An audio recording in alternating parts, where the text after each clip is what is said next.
કેન્દ્રીય માર્ગ પરિવહન અને રાજમાર્ગ મંત્રી નીતિન ગડકરીએ દેશના સૌથી લાંબા એક્સપ્રેસવે દિલ્હી મુંબઈ એક્સપ્રેસવેને લઈને મહત્વપૂર્ણ માહિતી આપી છે. તેમણે જણાવ્યું છે કે 1386 કિલોમીટર લાંબો આ મહત્વાકાંક્ષી એક્સપ્રેસવે હવે વર્ષ 2027-28 સુધીમાં પૂર્ણ થવાની ધારણા છે. આ પ્રોજેક્ટ મૂળ 2024 સુધીમાં પૂર્ણ થવાનો હતો, પરંતુ હવે તેમાં લગભગ 3 વર્ષનો વિલંબ થયો છે. સંસદના ચાલુ શિયાળુ સત્ર દરમિયાન રાજ્યસભામાં પૂછાયેલા એક પ્રશ્નના લેખિત જવાબમાં મંત્રી નીતિન ગડકરીએ સ્પષ્ટ કર્યું હતું કે દિલ્હી મુંબઈ એક્સપ્રેસવેનું સંપૂર્ણ કામ 2027-28 સુધીમાં પૂરું થવાની શક્યતા છે. દિલ્હી મુંબઈ એક્સપ્રેસવે દિલ્હી, હરિયાણા, રાજસ્થાન, મધ્યપ્રદેશ, ગુજરાત અને મહારાષ્ટ્ર એમ કુલ 6 રાજ્યોમાંથી પસાર થાય છે. દેશના અનેક ભાગોમાં આ એક્સપ્રેસવેના વિભાગો પહેલેથી જ કાર્યરત છે અને કેટલાક વિભાગો પૂર્ણ થવાના આરે છે. જો કે ગુજરાતમાં વડોદરા-વિરાર સ્ટ્રેચ પર આવેલા 3 નાના પેકેજોમાં ભારે વિલંબ થવાને કારણે સમગ્ર પ્રોજેક્ટની સમયરેખા પર અસર પડી છે. વિલંબિત પેકેજોમાં પેકેજ 8 ગંડેવાથી જુજુવા, પેકેજ 9 જુજુવાથી કરવડ અને પેકેજ 10 કરવડથી તલાસરી ઇન્ટરચેન્જનો સમાવેશ થાય છે, જે મહારાષ્ટ્રની સરહદ નજીક આવેલ છે. આ ત્રણેય પેકેજોની કુલ લંબાઈ લગભગ 87 કિલોમીટર છે. આ પેકેજોનું બાંધકામ સૌપ્રથમ વર્ષ 2021માં પુણે સ્થિત રોડવેઝ સોલ્યુશન્સ ઇન્ડિયા ઇન્ફ્રા લિમિટેડને સોંપવામાં આવ્યું હતું. જો કે વારંવાર વિલંબને કારણે માર્ચ 2023માં 2 પેકેજો રદ કરવામાં આવ્યા હતા.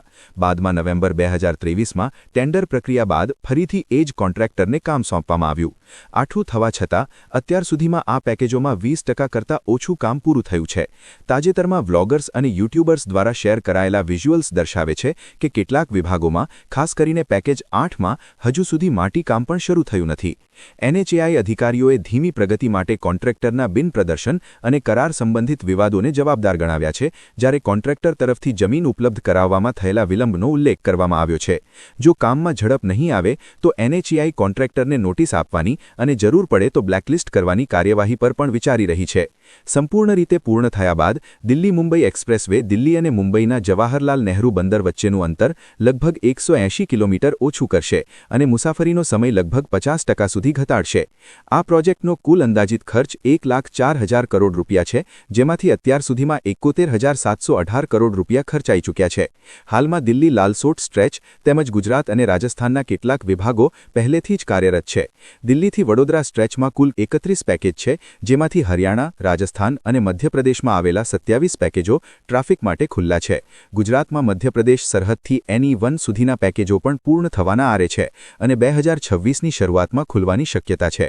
વડોદરા-વિરાર સ્ટ્રેચ પર વડોદરા-ભરૂચ સેક્શન અને કીમથી એના સુધીનો વિભાગ પહેલેથી જ કાર્યરત છે, જ્યારે બાકીના કેટલાક પેકેજો ટૂંક સમયમાં પૂર્ણ થવાની અપેક્ષા છે. જો કે વડોદરા-વિરારના 3 મુખ્ય પેકેજો નજીકના ભવિષ્યમાં ખુલવાની શક્યતા નથી.